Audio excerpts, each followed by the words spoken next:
नमस्कार, मैं हूं नीलू। तो हमास देखिए कहीं से भी हथियार छोड़ने को तैयार नहीं हो रहा है। हमास की तरफ से जो वादे किए गए थे, कहा यह जा रहा है कि उस वादे पर वो खरा नहीं उतर रहा है और इजराइल ने भी इस बात को कह दिया है।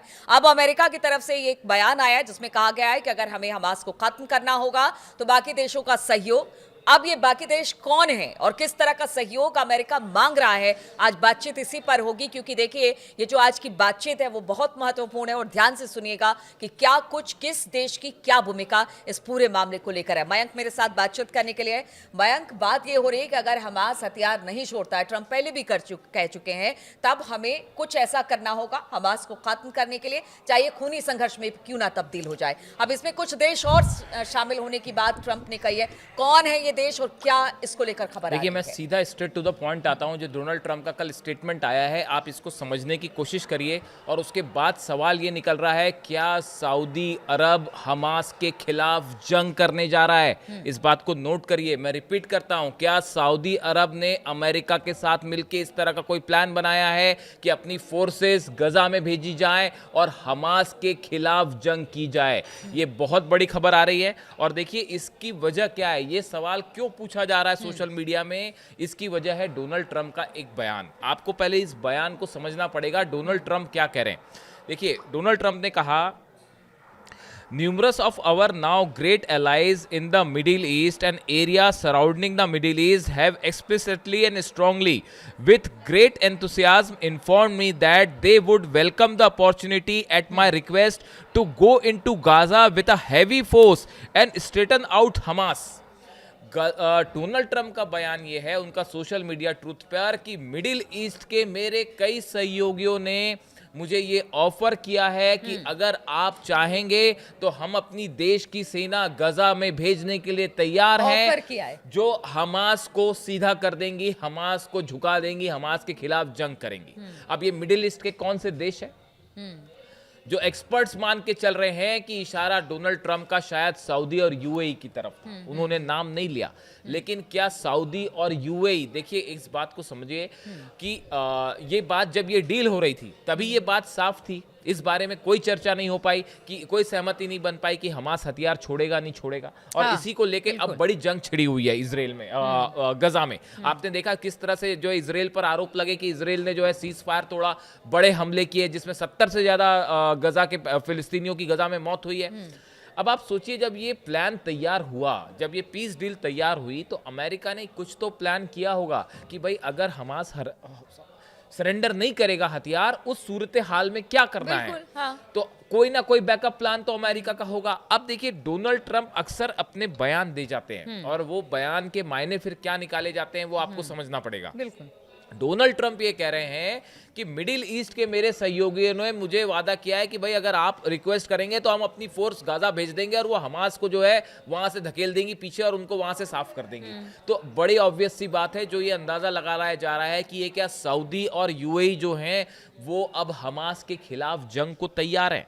इतना ही नहीं, उन्होंने ये भी कहा, अच्छा देखिए वो ये भी कह रहे हैं एट माई रिक्वेस्ट, यानी अगर मैं उनसे बोल दूं तो वो अपनी सेना भेजने को तैयार हो जाएंगे। एक तरफ ऑफर की बात कह रहे हैं, फिर कह रहे हैं अगर मैं रिक्वेस्ट करूं, दोनों बात कह रहे हैं।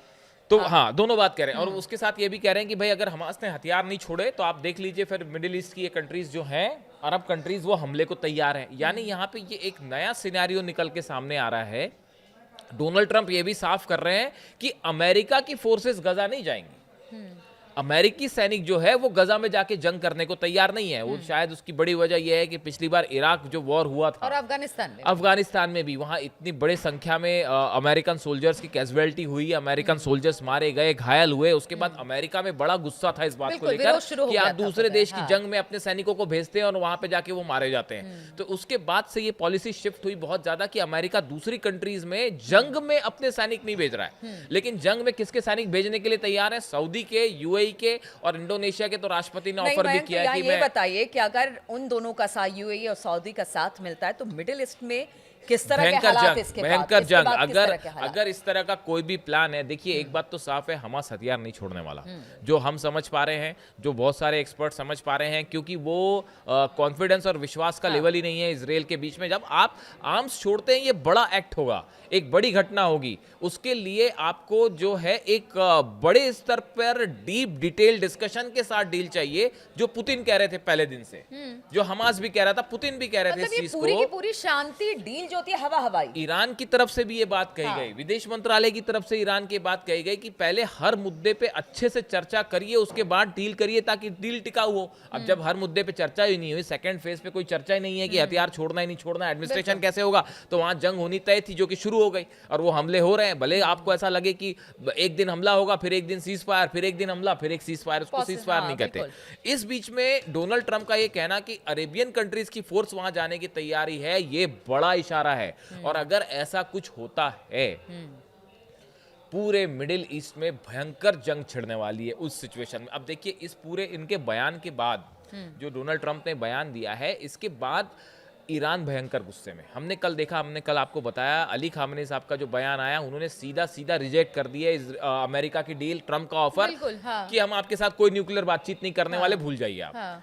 और उन्होंने नसीहत दे दी है भाई ट्रंप को कि आप अपना देखिए, आप अब दूसरे। हाँ, अब नया जो बयान आया है, वो बयान ये कह रहा है, उसमें अली खामेनी साहब का जो सोशल मीडिया हैंडल है, उस पर जो बयान आया है, उन्होंने सीधा सीधा ट्रंप की कैपेबिलिटी पर सवाल उठा दिया है।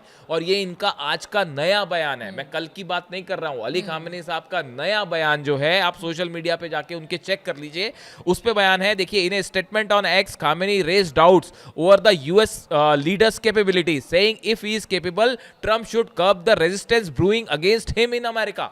उन्होंने कहा है, ये अमेरिका में जो नो किंग प्रोटेस्ट हो रहा है, और जिसमें करोड़ों लोग सड़कों पर आ गए हैं, जो ट्रंप के खिलाफ विरोध कर रहे हैं, कह रहे हैं भैया अगर आपको संभालना है, आप अपना देश संभालिए, आप दूसरे देशों में इंटरफियर क्यों कर रहे हैं।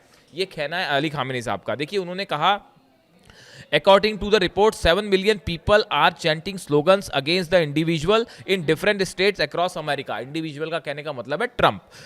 If you are that capable, calm them down and send them back to their resistance. अगर आप वाकई सक्षम नेता हैं, तो आप अमेरिका के अपने लोगों को शांत करिए और उनको उनके घर वापस भेज दीजिए। And don't interfere in the affairs of other countries. और दूसरे देशों में आप हस्तक्षेप करना छोड़ दीजिए, ईरान में हस्तक्षेप करना छोड़ दीजिए, आप अपने अमेरिका को संभालिए। ये कहना है अली खामेनी साहब का, जो उन्होंने लिखा है। और he also shared the snapshot from no king protest around the different states. America में जो अलग अलग प्रोटेस्ट हो रहे हैं, नो किंग प्रोटेस्ट जो ट्रंप के खिलाफ हो रहे हैं, उसकी फोटो भी अली खामेनी साहब ने शेयर की है। देखिए, 2700 से ज्यादा जगहों पर जो है अमेरिका में ये प्रोटेस्ट हुआ है, और जिसमें जो है आप देख लीजिए, कोई शहर ऐसा नहीं बचा। Washington DC, San Francisco, San Diego, Atlanta, New York City, Texas, Honolulu, Boston, Missouri, Montana, Chicago, New Orleans, बोलते बोलते मैं थक जाऊंगा। पूरे अमेरिका में बिल्कुल लाखों लोग सड़कों पे थे, करोड़ों लोग सड़कों पे थे, और ट्रंप की नीतियों का विरोध कर रहे हैं। क्या नीतियों का विरोध कर रहे हैं? अमेरिका में शटडाउन, पूरी वहां पे मशीनरी ठप है, टैरिफ को लेकर जो नियम, जिस तरह का उसने वॉर छेड़ रखा, जिस तरह के फैसले बैक जाते हैं, फिर उस फैसले पर किसानों को बड़ा जबरदस्त नुकसान हो रहा है टैरिफ के चलते। तो डोनाल्ड ट्रंप के जो फैसले हैं, देखिए अभी आए, उन्होंने सत्ता में आए, ज्यादा टाइम नहीं हुआ, जनवरी फरवरी में सत्ता में आए, और अभी बहुत कम समय में देखिए वहां ये कहा जा रहा है कि 1776 में जब से आजाद हुआ अमेरिका, उसके बाद से वहां पे कोई किंग नहीं रहा। तो अमेरिकन का कहना है कि आप इस तरह से बिहेव मत करिए जैसे कोई किंग प्रोटेस्ट, कोई बिग किंग जो है वो बिहेव कर रहा है। इसको लेकर वहां पे जबरदस्त प्रोटेस्ट हो रहा है, और इसी को लेकर अली खामेनी साहब ने जो है सीधा संदेश दिया है कि भैया आप अपना अमेरिका संभालिए, आप हमारे में इंटरफियर ना करिए। और जहां तक ये सऊदी वाली बात है, देखिए ये बहुत गंभीर मामला है। अगर वाकई ऐसा है कि कोई बैकअप प्लान था इस तरह का, या है भी, अगर मान लीजिए हमारा सरेंडर नहीं करेगा तो क्या होगा? क्या इजराइल जो है वो अकेले उसको हैंडल कर लेगा मैटर को? और अगर इतना बड़ा वहां पे जिनोसाइड होगा तो क्या ईरान उसमें इंटरफेयर नहीं करेगा? ईरान ने ऑलरेडी अपनी 2 मिसाइल्स का जो वीडियो जारी किया, वो सीधा संदेश माना गया इजराइल का, वो कद्र और इमाद जो 2 मिसाइल्स, आपस में ही लड़ाने की बात हो गई। अब मिडिल ईस्ट में हलचल मतलब इसके बाद बढ़ जाएगी, और आपस में ही इस बयान के ऐसा बाद से होता है, अगर कोई ऐसी सिचुएशन बनती है कि सऊदी अरब अपनी फोर्सेस भेजता है ट्रंप के कहने में, अगर ऐसा होता है जो ट्रंप इशारा कर रहे हैं, तो आप देखिए मिडिल ईस्ट में एक बार फिर ईरान वर्सेस ऑल होने वाला है और ईरान की तरफ से बड़ी जंग की शुरुआत हो सकती है अगर इस तरह से अरेबियन कंट्रीज ही अपनी फोर्सेस भेजती हैं या इस तरह की कोई बात होती है गजा में, तो हालात बिगड़ सकते हैं और मिडिल ईस्ट में नई जंग हो सकती है। बिल्कुल हालात बिगड़ सकते हैं। अब ट्रंप यूएई और सऊदी अरब को हमास के खात्मे के लिए रिक्वेस्ट कर रहे हैं, ऑफर दे रहे हैं, बहुत सारी बातें हैं। ये चीजें कहां जाएंगी, किस तरह से इसको लेकर रिएक्शन सामने आएगा, इस पर लगातार हमारी नजर बनी रहेगी। आप बने रहिए हमारे साथ।